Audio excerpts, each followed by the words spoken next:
he deserve this bread for a Packer news to a Packer fan?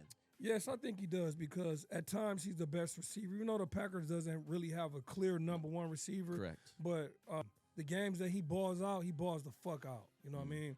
Okay. Whenever Jordan Love eyeballs or zero in on a certain wide receiver that for the Packers, it seems like they always steps up. And I think Jayden Reed, he's been consistent. He hasn't really been hurt a lot. I think he might have missed 1 or 2 games last year. But for the most part, he's been there and he's productive every year. Get that man his money. I'm not mad at this. I'm not mad at this signing. I mean, I think you got exactly what the guy was worth. And what I mean by that is like he's just not consistent enough, but he does have he does have breakout days, and those breakout days is what matters most. When what's funny is that he shows up when the rest of the Packer wide receiver room is not showing up.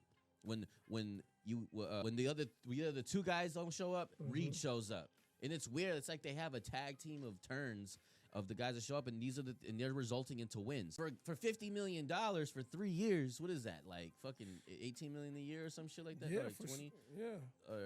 Or like 3 times 17 million a year, 20 of it guaranteed. Yeah. You got that shit for a bargain.